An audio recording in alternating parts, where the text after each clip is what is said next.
All right, y'all. So next we're gonna get into some conspiracy. It's been a minute since we talked some conspiracy theory talk. So we're gonna get into that tonight, and we're gonna talk about some that might have turned out. Gotta do the air quotations. Might have turned out to be true.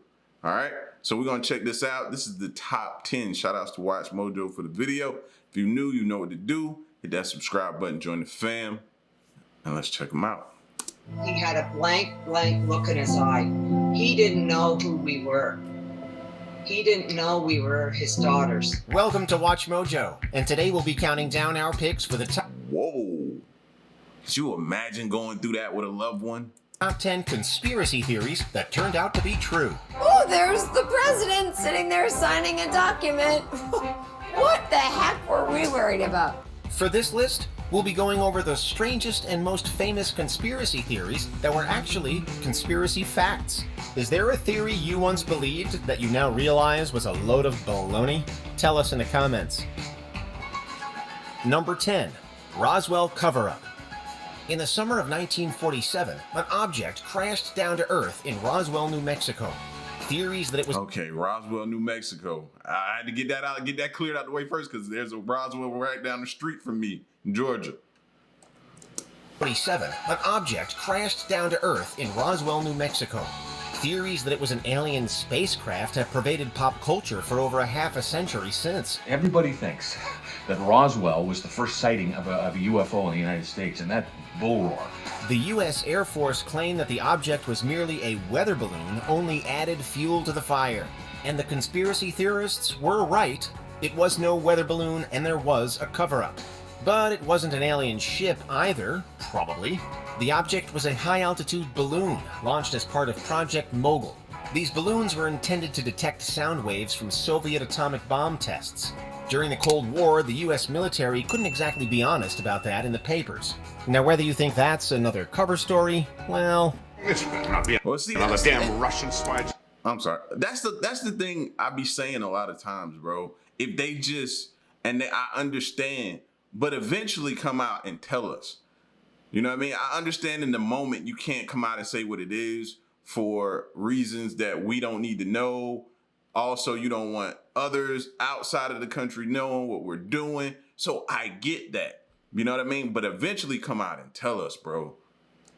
Whether you think that's another cover story, well... This better not be another damn Russian spy job. Number 9. Big Tobacco's Big Lie. There's extensive use of this technology, which is called ammonia chemistry, that allows for nicotine to be more rapidly absorbed in the lungs and therefore affect the brain and central nervous system. Smoking causes lung cancer and a lot of other adverse health effects. Scientists demonstrated this definitively in the 1950s. However, public opinion wavered for decades, with sources springing up to generate controversy and debate. Some suspected that the tobacco industry was suppressing and distorting the facts through a coordinated campaign, and it eventually came out that they were. Together, the world's largest tobacco companies initiated Operation Berkshire to generate fake controversy and debate. Big Tobacco knew that smoking caused cancer and that nicotine was addictive. They decided not to make cigarettes less harmful because addiction made them a lot of money. Now, the work we did here is confidential, not for public. That's scary. That's scary. And for those of us, because I speak for myself included, because I went through that nicotine phase, and yes, it's addictive, bro. I can't say you don't. I didn't know I was addicted when I was doing it until I stopped. That's when it really hit me, and I knew, okay, bro, you're addicted because you're wanting this right now so bad that since you've stopped, like you want it so bad. I think that and the fact that they made it look cool. You know what I mean? When I was younger as a kid, looking at people who did it, it was viewed as cool, and that was the other problem I had with it. Public scrutiny, any more than I want's family matters. You're threatening my family now, too. Just goes to show, where there's smoke, there's often fire. See how camels agree with your throat. See how mild and good tasting a cigarette can be. Number 8. See? Again, making it look cool. So not cool. The White Sox through the World Series. The Chicago White Sox are on record for having one of the longest droughts between winning World Series at 87 years. However, they weren't always known for their bad luck. Back in the late 1910s, the Sox won in 1917, and they even had a wonder like Shoeless Joe Jackson on the team. Yet, rumors during the 1919 series held that the games were fixed. The White Sox lost the series, but the rumors persisted into the next year. Eventually, a grand jury found evidence that 8 players, including Jackson, though his role is disputed, were involved in a conspiracy to receive money in exchange for throwing the series. You knew it had to be money, and you knew it had to be money involved, bro. Fixing a game? Yeah. And some people still believe that to this day. They think that a lot of things go on with referees and different things like that. They believe that allegedly, that they're doing that. I think the Black Sox players saw a high reward for what they were doing. They could make as much as their yearly salary in 1 week for fixing the World Series. While a trial found them not guilty, they were nevertheless banned from the league permanently. Number 7. Nefarious agents infiltrated the government. The Church of Scientology is infamously touchy about any criticism of their organization. I didn't mean anything by it. I don't even know L. Ron Hubbard. Their influence over celebrities is well known, but theories about their influence over the government are also out there. And here's the thing. Scientologists really did infiltrate the government.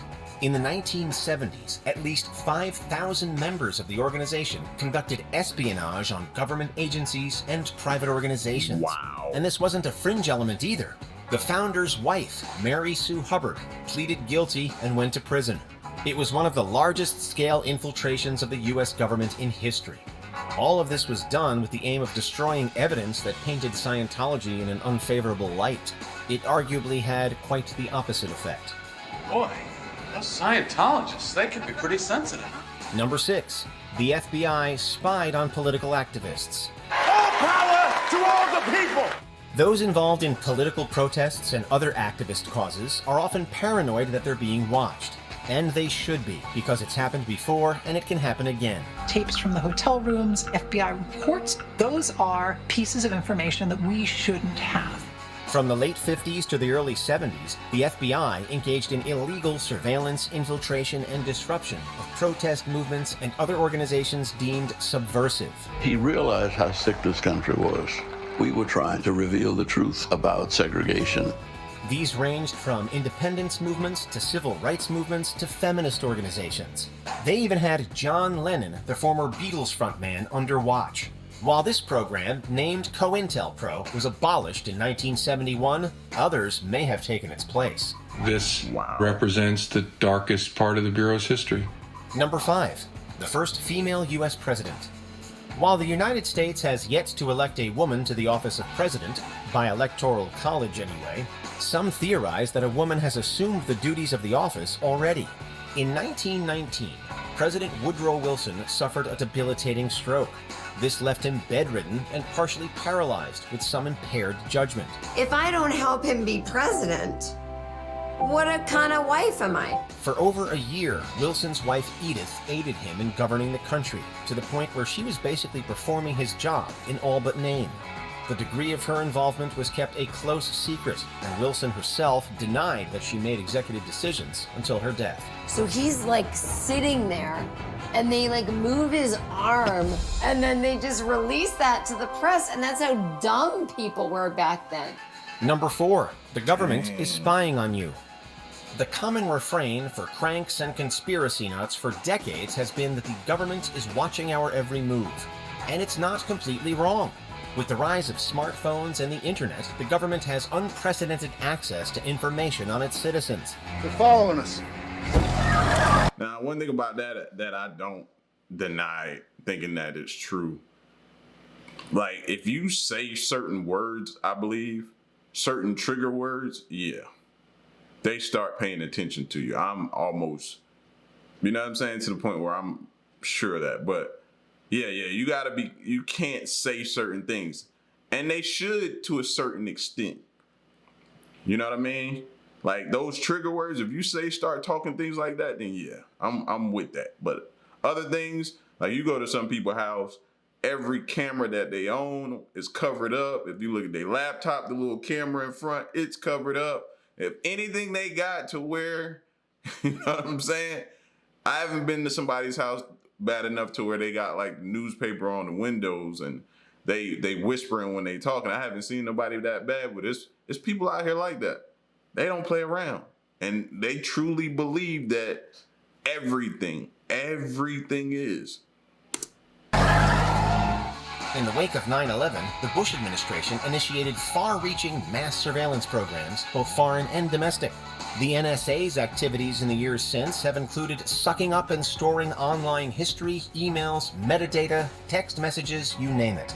Edward Snowden revealed a lot of this info with his leaks, including how other governments were also implicated. Even if you send it to somebody within the United States, your wholly domestic communication between you and your wife can go from New York to London and back and get caught up in the database. Few believe that in the time since, governments have just given up.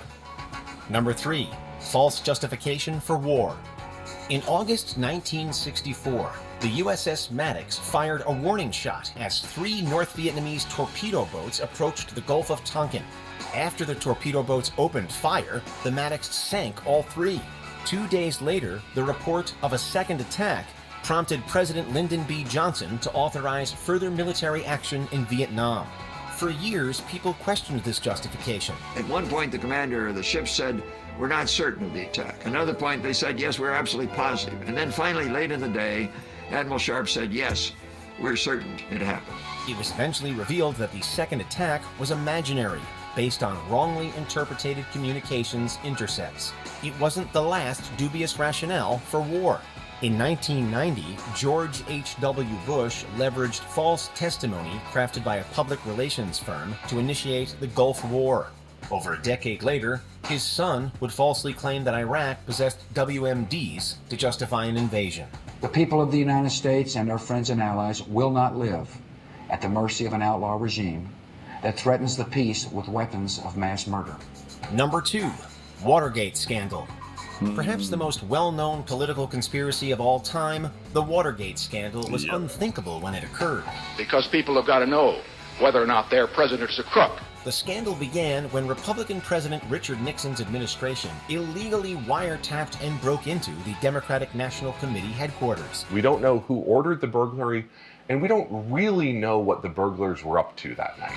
Their aim was to acquire information about Nixon's opposition in the forthcoming election.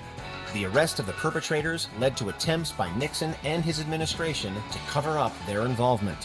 However, mounting evidence and leaks soon exploded into a scandal that has become a byword for political disgrace, leading to Nixon's resignation. One of the things that's so hard to recreate and understand now, looking back, is there was no sense that the president could lie to the American people. Things have changed, Garrett. Things have changed today. Before we continue, be sure to subscribe to our channel and ring the bell to get notified about our latest videos. You have the option to be notified. Like, I think we could do a whole video on that Watergate scandal. Like, that thing, yeah. I gotta find one. Notified for occasional videos or all of them. If you're on your phone, make sure you go into settings and switch on your notifications. Number 1, the CIA conducted mind control experiments. The idea of a government agency trying to control people's minds might sound like science fiction, but it really happened.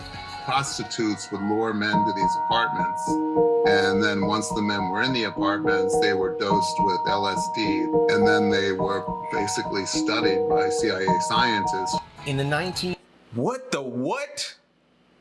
Can you imagine thinking you about to go have a good time, and then all of a sudden you out, and then you wake up, if you wake up, and you're being experimented on, studied, researched? Fam, you imagine how terrifying that was? Science fiction, but it really happened. Prostitutes would lure men to these apartments, and look who they used to do it. That's not right, bro. That's just wrong. That's just wrong. And then once the men were in the apartments, they were dosed with LSD, and then they were basically studied by CIA scientists.